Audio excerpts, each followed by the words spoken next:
Ramachari serial ಕಿಟ್ಟಿನ ಎದುರು ಹಾಕಿಕೊಂಡ ಮಾನ್ಯತೆ ಸೋಲುದು ಪಕ್ಕ, ಸಾಕ್ಷಿ ರೆಡಿ ಇದೆ.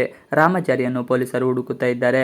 ಆದರೂ ಏನಾದರೂ ಸಿಕ್ಕಿದರೆ ಅವನ ಕತೆ ಮುಗಿಸಬೇಕು ಅಂತ ಕಾದವರು ಇದ್ದಾರೆ. ಹೀಗಿರುವಾಗ ರಾಮಚಾರಿ ಮಾತ್ರ ಸೇಫ್ ಆಗಿ ಬಚಾವಾಗಿದ್ದಾನೆ. ಇಷ್ಟೆಲ್ಲ ಆಗೋದಕ್ಕೆ ಕಿಟ್ಟಿನೇ ಕಾರಣ. ಹಾಗಾದರೆ ಜೈಲಿನಲ್ಲಿ ಹೋಗೋದು ರಾಮಚಾರಿನ ಅಥವಾ ಕಿಟ್ಟಿನ ಎಂಬ ಪ್ರಶ್ನೆ ಎಲ್ಲರಲ್ಲಿ ಮನೆ ಮಾಡಿದೆ. ಇದಕ್ಕೆ ಉತ್ತರವನ್ನು ಕಿಟ್ಟಿ ಕೊಡ್ತಾನೆ ನೋಡಿ. ಕಿಟ್ಟಿ ಮೊಬೈಲ್ ನಂಬರ್ ದಾತ್ರಿವನದಲ್ಲಿ ಆಕ್ಟಿವ್ ಆಗಿದೆ ಎಂದು ಇನ್ಸ್ಪೆಕ್ಟರ್ಗೆ ಗೊತ್ತಾಗುತ್ತದೆ. ಇವರು ಇವನ ನಂಬರ್ಗೆ ಕಾಲ್ ಮಾಡ್ತಾರೆ. ಕಾಲ್ ಮಾಡಿ ಕೇಳ್ತಾರೆ, ನೀನು ಯಾಕೆ ದಾತ್ರಿವನದಲ್ಲಿದ್ದೀಯಾ, ಅಲ್ಲಿ ನಿನ್ನ ನಂಬರ್ ಯಾಕೆ ಆಕ್ಟಿವ್ ಆಗಿದೆ ಎಂದು. ಆಗ ಕಿಟ್ಟಿ ಒಂದು ಉಪಾಯ ಮಾಡುತ್ತಾನೆ. ಅವನು ಪಕ್ಕ ಅವನ ಶಿಷ್ಯ ನಿಂತಿರುತ್ತಾನೆ. ನೋಡು, ನನಗೆ ಕಾಲ್ ಬರ್ತಾ ಇದೆ, ಆದರೆ ನನ್ನ ರೆಕಾರ್ಡ್ ಇಲ್ಲ. ಒಂದು ಕೆಲಸ ಮಾಡು, ನಿನ್ನ ಮೊಬೈಲ್ನಲ್ಲಿ ರೆಕಾರ್ಡ್ ಆನ್ ಮಾಡು.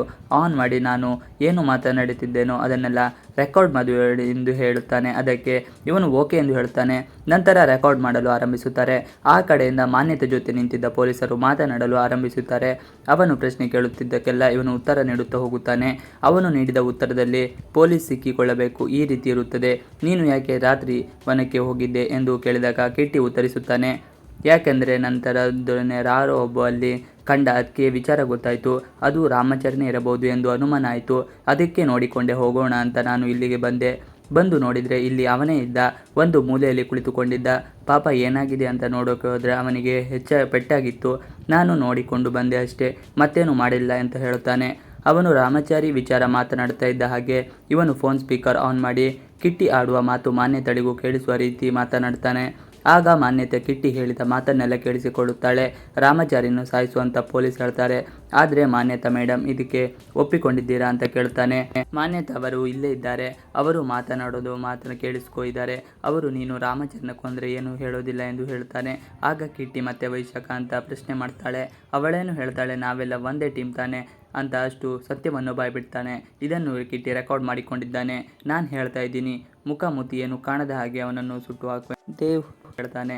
ಆದರೆ ಮಾನ್ಯತಾ ಅವರನ್ನು ತಡೆದು ಈ ಕೆಲಸ ಆಗಲೇಬೇಕು. ಇಷ್ಟು ದಿನ ರಾಮಚಾರಿಯನ್ನು ಕೊಲ್ಲೋಕೆ ಯಾರು ಹೋದ್ರು ಸೋತು ಬಂದಿದ್ದಾರೆ, ಆದರೆ ನೀನು ಕೊಂದೇ ಬರಬೇಕು ಎಂದು ಹೇಳುತ್ತಾರೆ. ಮತ್ತೆ ಬಂದಾದರೂ ಚಾರು ಹಾಗೂ ರಾಮಚಾರಿ. ಕಿಟ್ಟಿ ಏನು ಮಾಡ್ತಾನೆ, ರಾಮಚಾರಿ ಆಶ್ರಮದಿಂದ ಹುಷಾರಾಗಿ ಬಂದಿದ್ದಾನೆ. ಅವನು ಚೇತರಿಸಿಕೊಂಡಿನಿಂದ ಚಾರು ಸಂತೋಷಕ್ಕೆ ಮಿತಿಯೇ ಇಲ್ಲದಂತಾಗಿದೆ. ಅವಳಿಗೆ ಮರಳಿ ಮತ್ತೆ ತನ್ನ ಜೀವ ಸಿಕ್ಕಂತಾಗಿದೆ. ಅವಳು ತುಂಬ ಸಂತೋಷದಿಂದ ಅವನೊಟ್ಟಿಗೆ ಎಳನೀರು ಕುಡಿಯಲು ಬಂದಿರುತ್ತಾಳೆ. ಆ ಸಂದರ್ಭದಲ್ಲಿ ಕಿಟ್ಟಿ ಕೂಡ ಅವರ ಜೊತೆಗೆ ಬಂದಿದ್ದಾನೆ. ಕಿಟ್ಟಿ ಒಳ್ಳೆಯವನು ಅನ್ನೋದು ಇವರಿಬ್ಬರಿಗೂ ಅರ್ಥ ಆಗಿದೆ. ಮುಂದೆ ಏನಾಯಿತು ಎಂಬುದನ್ನು ಈ ವಿಡಿಯೋದಲ್ಲಿ ನೋಡಿ. ಚಾರು ಹಾಗೂ ರಾಮಚಾರಿ ಇಬ್ಬರು ಸಹ ಎಳನೀರು ಕುಡಿಯಲು ಒಂದು ಕಡೆ ನಿಂತಿರುತ್ತಾರೆ. ಅವರು ಎಳನೀರು ಕುಡಿಯಲು ಬಂದಾಗ ರಾಮಚಾರಿ ಒಂದೇ ಯಾಕೆ ಇನ್ನೊಂದು ಎಳನೀರು ಕೊಡಿ ಎಂದು ಕೇಳುತ್ತಾನೆ. ಆದರೆ ಚಾರು ಅದಕ್ಕೆ ಒಪ್ಪೋದಿಲ್ಲ. ನೀನೇ ಅಲ್ವಾ ಪಾರ್ವತಿ ಪರಮೇಶ್ವರರ ಬಗ್ಗೆ ಹೇಳಿದ್ದು, ಅವರು ಇದೇ ರೀತಿ ಬೇರೆ ಬೇರೆ ಇರ್ತಾ ಇದ್ರಾ ಎಂದು ಪ್ರಶ್ನೆ ಮಾಡುತ್ತಾಳೆ. ಆಗ ರಾಮಚಾರಿ ಸುಮ್ಮನಾಗುತ್ತಾನೆ. ಅವನು ತುಂಬ ಹೊತ್ತು ಯೋಚನೆ ಮಾಡಿದರೂ ಸಹ ಚಾರು ಮಾತ್ರ ಅವನ ಬಗ್ಗೆ ಯೋಚನೆ ಮಾಡದೆ ಇನ್ನೊಂದು ಸ್ಟ್ರಾ ಕೊಡಿ ಎಂದು ಕೇಳುತ್ತಾಳೆ. ಆಗ ಅವರು ಇನ್ನೊಂದು ಸ್ಟ್ರಾ ಕೊಡ್ತಾರೆ. ನಂತರ ಅದನ್ನು ಅವಳು ಎಳನೀರಿಗೆ ಹಾಕುತ್ತಾರೆ. ಈಗ ಕುಡಿ ಅಂತಾರೆ. ಆಗ ರಾಮಚಾರಿಗೆ ಕಿಟ್ಟಿ ನೆನಪಾಗುತ್ತಾನೆ. ಬೇಡ ಚಾರು ಮೇಡಮ್, ಇಲ್ಲೇ ಕಿಟ್ಟಿ ಇದ್ದಾನೆ ಎಂದು ಹೇಳುತ್ತಾನೆ. ಆದರೆ ಅವನು ಕಣ್ಣರಿಸಿ ಎಷ್ಟು ದೂರ ನೋಡಿದರೂ ಅಲ್ಲಿ ಕಿಟ್ಟಿ ಇರೋದಿಲ್ಲ. ಆಗ ಚಾರು ಮಾತು ಮುಂದುವರಿಸ್ತಾಳೆ. ಅವಳು ಮಾತು ಮುಂದುವರಿಸಿ ಹೇಳ್ತಾಳೆ, ಕಿಟ್ಟಿ ತುಂಬ ಒಳ್ಳೆಯವನು, ಅವನಿಗೆ ಗೊತ್ತಿದೆ ನಾನು ಅಣ್ಣ ಹಾಗೂ ಅತ್ತಿಗೆಗೆ ಪ್ರೈವಸಿ ಕೊಡಬೇಕು ಅಂತ, ಅದಕ್ಕೆ ಅವನು ಇಲ್ಲಿಲ್ಲ ಎಂದು ಹೇಳ್ತಾಳೆ. ಆ ನಂತರ ರಾಮಚಾರಿ ಆ ಬಗ್ಗೆ ಕಿಟ್ಟಿ ಯೋಚನೆ ಮಾಡಿದೆ ಹೌದು ಎಂದು ಅಂದುಕೊಳ್ಳುತ್ತಾನೆ ಮತ್ತು ಎಳನೀರು ಕುಡಿಯಲು ಮುಂದಾಗುತ್ತಾನೆ. ಆಗ ಅವಳು ಕಿಟ್ಟಿ ಬಗ್ಗೆ ಹೇಳುತ್ತಾಳೆ, ಅವನು ತುಂಬ ಒಳ್ಳೆಯನು, ಅದಕ್ಕಾಗಿ ನೀವು ಇಲ್ಲಿ ಇದ್ದೀರಿ, ನಿಮ್ಮನ್ನು ಬಿಡಿಸೋಕೆ ಬರಲು ಅವನು ತುಂಬ ಪ್ರಯತ್ನ ಮಾಡಿದ್ದಾನೆ ಎಂದು ಹೇಳುತ್ತಾಳೆ. ಅವನು ಈಗ ಮತ್ತೆ ಹಾಗೂ ಮಾವನನ್ನು ನೋಡಲು ಕಾದುಕೊಂಡಿರ್ತಾನೆ. ಅದಕ್ಕಾಗಿ ಅವನು ತುಂಬ ಕಾತರದಿಂದ ಕಾಯ್ತಾ ಇದ್ದಾನೆ. ಈಗ ಇಬ್ಬರು ಒಟ್ಟಿಗೆ ಮನೆಗೆ ಹೋದರೆ ಹೇಗಿರುತ್ತೆ ಹೇಳಿ ಎಂದು ರಾಮಚಾರಿ ಹತ್ತಿರ ಚಾರು ಹೇಳುತ್ತಾಳೆ. ನಂತರ ಅವರಿಬ್ಬರು ಎಳನೀರು ಕುಡಿಯುತ್ತಾರೆ. ಇತ್ತ ಕಿಟ್ಟಿ ತನ್ನ ಸ್ನೇಹಿತರ ಹತ್ತಿರ ಮಾತನಾಡ್ತಾ ಇರ್ತಾನೆ.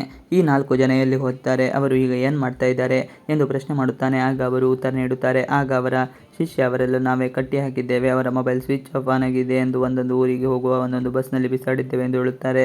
ಕಲರ್ಸ್ ಕನ್ನಡ ವಾಹಿನಿಯಲ್ಲಿ ಪ್ರಸಾರವಾಗುತ್ತಿರುವ ರಾಮಚಾರಿ ಜನಮನ ಗೆದ್ದಿದೆ. ಸದ್ಯ ರಾಮಚಾರಿಯಲ್ಲಿ ಕಿಟ್ಟಿ ಪಾತ್ರದಲ್ಲಿ ಡಬಲ್ ರೋಲ್ ನೋಡಲು ನಿಮಗೆ ಧಾರಾವಾಹಿಯಲ್ಲಿ ಸಿಗುತ್ತದೆ. ಚಾರು ತನ್ನ ಗಂಡ ಹಾಗೂ ಗಂಡನ ತಮ್ಮನನ್ನು ಉಳಿಸಿಕೊಳ್ಳಲು ತುಂಬ ಪ್ರಯತ್ನ ಮಾಡ್ತಾ ಇದ್ದಾಳೆ. ಹೀಗಿರುವಾಗ ಅವಳ ತಾಯಿ ಮಾನ್ಯತೆ ಮಾತ್ರ ಯಾವಾಗಲೂ ಕೆಟ್ಟದನ್ನೇ ಮಾಡಲು ಬಯಸುತ್ತಿರುತ್ತಾಳೆ. ಕಿಟ್ಟಿ ರಾಮಚಾರಿ ಒಂದಾಗಾಯಿತು. ಮಾನ್ಯತೆ ವೈಶಾಖಗೆ ನರಕ ಗ್ಯಾರಂಟಿ. ರಾಮಚಾರಿ ಸಾವು ಬದುಕಿನ ಹಂತಕ್ಕೆ ತಲುಪುವುದಕ್ಕೆ ಯಾರು ಕಡು ಕೈರಿಗಳ ದ್ವೇಷಕ ಕಾರಣ ಅನ್ನೋದು ಚಾರುಗೆ ಬಲವಾದ ಅನುಮಾನ. ಕಿಟ್ಟಿಯನ್ನು ರಾಮಚಾರಿ ಸ್ಥಾನಕ್ಕೆ ಬಿಟ್ಟು ರಾಮಚಾರಿಯನ್ನು ಕೊಲ್ಲುವ ಪ್ರಯತ್ನ ಮಾಡಲಾಗಿತ್ತು. ಆದರೆ ಕಿಟ್ಟಿ ಯಾವ ಸತ್ಯವನ್ನು ಒಪ್ಪಿಕೊಳ್ಳುತ್ತಿಲ್ಲ. ಸಮಯ ಬಂದಾಗ ಎಲ್ಲವನ್ನು ಹೇಳುತ್ತೇವೆ ಎಂದು ತಿಳಿಸಿಬಿಟ್ಟಿದ್ದಾನೆ. ಕಿಟ್ಟಿಗೆ ಈ ವಿಚಾರವನ್ನು ಹೇಗೆ ಹೇಳಬೇಕು ಎಂದು ತಿಳಿಯುತ್ತಿಲ್ಲ. ಯಾಕೆಂದರೆ ರಾಮಾಚಾರಿಯ ಪ್ರಾಣಕ್ಕೆ ಸಂಚಕಾರ ತಂದಿರುವುದು ಚಾರು ತಾಯಿ ಮಾನ್ಯತಾ. ಮನೆಯಲ್ಲಿ ಹತ್ತಿಕ್ಕೆನಿಸಿಕೊಂಡಿರುವ ವಿಷಾಖ. ಹೀಗಾಗಿ ಏನು ಹೇಳಬೇಕು ಎಂದು ತೋಚದೆ ಸುಮ್ಮನೆ ಆಗಿದ್ದಾನೆ. ಈಗ ರಾಮಾಚಾರಿಗೂ ಒಂದಾಗಿರುವ ಕಾರಣ ಸತ್ಯ ಹೇಳುವ ಸಮಯ ಬಂದಿದೆ. ಬದುಕು ಬಿಟ್ಟ ರಾಮಾಚಾರಿ. ಜೀವನದಲ್ಲಿ ಜಿಗುಪ್ಸೆಯನ್ನೇ ಕಳೆದುಕೊಂಡ ಚಾರು ಬದುಕಲ್ಲಿ ಮತ್ತೆ ಹೊಸ ಚೈತನ್ಯ ಶುರುವಾಗಿದ್ದು, ರಾಮಾಚಾರಿ ಬದುಕಿ ಬಂದ ಮೇಲೆ ಗುರುಗಳಿಂದ ರಾಮಾಚಾರಿಯ ದೇಹಕ್ಕೆ ಶಕ್ತಿ ಭರಿಸುವ ಕೆಲಸವಾಗಿತ್ತು. ಆದರೆ ಅಷ್ಟರಲ್ಲಿ ಕಿಟ್ಟಿ ಹಾಗೂ ಚಾರು ಅಪಾಯಕ್ಕೆ ಸಿಲುಕಿದ್ದರು. ಹೆಂಡತಿಯ ಕೂಗಿಗೆ ಮಲಗಿದ್ದವ ಎದ್ದ ರಾಮಾಚಾರಿ ಎಲ್ಲರನ್ನು ಬಗ್ಗು ಬಡಿದಿದ್ದು ರೌಡಿಗಳಿಂದ ತಮ್ಮನನ್ನು ಹೆಂಡತಿಯನ್ನು ಕಾಪಾಡಿಕೊಂಡಿದ್ದ. ಕಡೆಗೆ ಆ ರೌಡಿಗಳು ಅಲ್ಲಿಂದ ಓಡಿ ಹೋಗಿದ್ದರು. ಚಾರುಗೆ ಮತ್ತೆ ಜೀವ ಬಂದಂತೆ ಆಗಿತ್ತು. ಚಾರು ಕಿಟ್ಟಿಯ ತ್ಯಾಗ ಮಹತ್ವದ್ದು. ರಾಮಾಚಾರಿ ಸಂಪೂರ್ಣ ಹುಷಾರಾಗಿದ್ದಾನೆ. ಈಗ ಗುರುಗಳಿಂದ ಆಶೀರ್ವಾದ ಪಡೆದು ಮನೆಗೆ ಹೋಗುವುದಕ್ಕೆ ಸಜ್ಜಾಗಿದ್ದಾನೆ. ಅದಕ್ಕೂ ಮುನ್ನ ಗುರುಗಳು ನಡೆದಿದ್ದೆಲ್ಲವನ್ನು ತಿಳಿಸಿದರು. ಕಪಾಲಿ ಬೆಟ್ಟಕ್ಕೆ ಹೋದ ಸೀತೆಯನ್ನು ಲಕ್ಷ್ಮಣನಂತೆ ಕಾಪಾಡಿದ ಕಿಟ್ಟಿಯ ಬಗ್ಗೆ ಹೇಳಿ ಹೊಗಳಿದರು. ಅವರಿಬ್ಬರು ಇಲ್ಲದೆ ಹೋಗಿದ್ದರೆ ಜೀವ ಉಳಿಯುವುದೇ ಕಷ್ಟವಾಗಿತ್ತು ಎಂದಲ್ಲ ಚಾರು ಅಂತ. ಬರೋ ದೇವರಿಗೆಲ್ಲ ಕೈ ಮುಗಿದು ಹರಕೆ ಹೊತ್ತಿದ್ದಳು. ಕಿಟ್ಟಿ ಕೂಡ ತನ್ನ ಪ್ರಾಣವನ್ನು ಒತ್ತೆ ಇಟ್ಟು ಅಣ್ಣನನ್ನು ಕಾಪಾಡಿದ್ದ. ಇದನ್ನು ಹೇಳಿ ಗುರುಗಳು ಮೂವರನ್ನು ಬೀಳ್ಕೊಟ್ಟರು.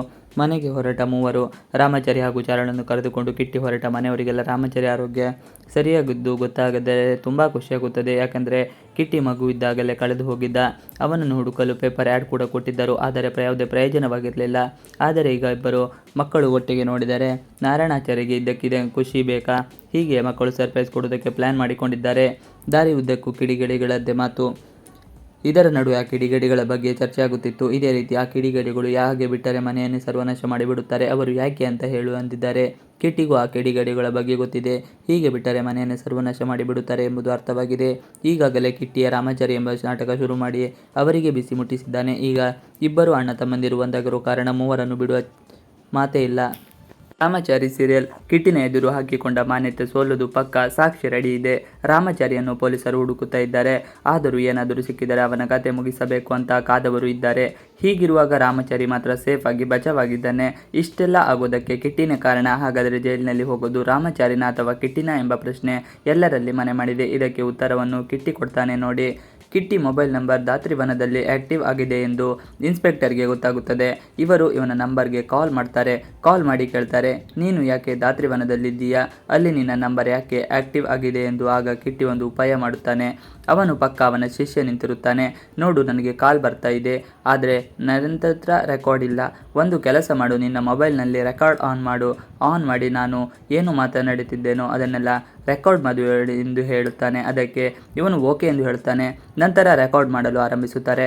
ಆ ಕಡೆಯಿಂದ ಮಾನ್ಯತೆ ಜೊತೆ ನಿಂತಿದ್ದ ಪೊಲೀಸರು ಮಾತನಾಡಲು ಆರಂಭಿಸುತ್ತಾರೆ. ಅವನು ಪ್ರಶ್ನೆ ಕೇಳುತ್ತಿದ್ದಕ್ಕೆಲ್ಲ ಇವನು ಉತ್ತರ ನೀಡುತ್ತಾ ಹೋಗುತ್ತಾನೆ. ಅವನು ನೀಡಿದ ಉತ್ತರದಲ್ಲಿ ಪೊಲೀಸ್ ಸಿಕ್ಕಿಕೊಳ್ಳಬೇಕು ಈ ರೀತಿ ಇರುತ್ತದೆ.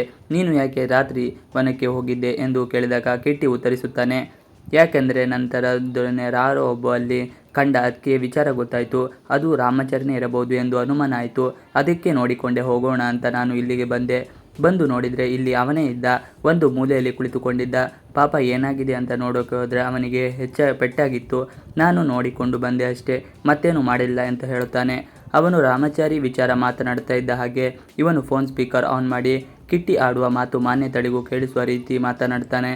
ಆಗ ಮಾನ್ಯತೆ ಕಿಟ್ಟಿ ಹೇಳಿದ ಮಾತನ್ನೆಲ್ಲ ಕೇಳಿಸಿಕೊಳ್ಳುತ್ತಾಳೆ. ರಾಮಾಚಾರಿಯನ್ನು ಸಾಯಿಸುವಂತ ಪೊಲೀಸ್ ಹೇಳ್ತಾರೆ. ಆದರೆ ಮಾನ್ಯತಾ ಮೇಡಮ್ ಇದಕ್ಕೆ ಒಪ್ಪಿಕೊಂಡಿದ್ದೀರಾ ಅಂತ ಕೇಳ್ತಾನೆ. ಮಾನ್ಯತಾ ಅವರು ಇಲ್ಲೇ ಇದ್ದಾರೆ, ಅವರು ಮಾತನ್ನು ಕೇಳಿಸ್ಕೊ ಇದ್ದಾರೆ. ಅವರು ನೀನು ರಾಮಾಚಾರಿನ ಕೊಂದರೆ ಏನು ಹೇಳೋದಿಲ್ಲ ಎಂದು ಹೇಳ್ತಾನೆ. ಆಗ ಕಿಟ್ಟಿ ಮತ್ತೆ ವೈಶಾಖ ಅಂತ ಪ್ರಶ್ನೆ ಮಾಡ್ತಾಳೆ. ಅವಳೇನು ಹೇಳ್ತಾಳೆ, ನಾವೆಲ್ಲ ಒಂದೇ ಟೀಮ್ ತಾನೆ ಅಂತ ಅಷ್ಟು ಸತ್ಯವನ್ನು ಬಾಯ್ಬಿಡ್ತಾನೆ. ಇದನ್ನು ಕಿಟ್ಟಿ ರೆಕಾರ್ಡ್ ಮಾಡಿಕೊಂಡಿದ್ದಾನೆ. ನಾನು ಹೇಳ್ತಾ ಇದ್ದೀನಿ, ಮುಖಾಮುಖಿ ಏನು ಕಾಣದ ಹಾಗೆ ಅವನನ್ನು ಸುಟ್ಟು ಹಾಕುವೆ ಎಂದು ಹೇಳಿಬಿಡುತ್ತಾರೆ. ಇವಿಷ್ಟು ಇವತ್ತಿನ ವಿಡಿಯೋ. ಈ ವಿಡಿಯೋ ನಿಮಗೆ ಇಷ್ಟ ಆದರೆ please like, share and subscribe ಮಾಡಿ. ನೀವಿನ್ನು ನಮ್ಮ ಯೂಟ್ಯೂಬ್ ಚಾನಲ್ಗೆ ಸಬ್ಸ್ಕ್ರೈಬ್ ಆಗಿಲ್ಲ ಅಂದರೆ ಬೇಗ ಸಬ್ಸ್ಕ್ರೈಬ್ ಮಾಡಿಕೊಳ್ಳಿ. ನಾವು ಹಾಕುವಂಥ ಎಲ್ಲ ವಿಡಿಯೋಗಳು ನಿಮಗೆ ನೋಟಿಫಿಕೇಶನ್ ಮುಖಾಂತರ ದೊರೆಯುತ್ತದೆ. Thanks for watching video. Please like, share and subscribe our channel. Thanks for watching video. ಇನ್ನು ನಮ್ಮ ಯೂಟ್ಯೂಬ್ ಚಾನಲ್ಗೆ ಸಬ್ಸ್ಕ್ರೈಬ್ ಆಗಿಲ್ಲ ಅಂದರೆ ಬೇಗ ಸಬ್ಸ್ಕ್ರೈಬ್ ಮಾಡಿಕೊಳ್ಳಿ. ನಾವು ಹಾಕುವಂಥ ಎಲ್ಲ ವಿಡಿಯೋಗಳು ನಿಮಗೆ ನೋಟಿಫಿಕೇಶನ್ ಮುಖಾಂತರ ದೊರೆಯುತ್ತದೆ. Thanks for watching video. Please like, share and subscribe our channel.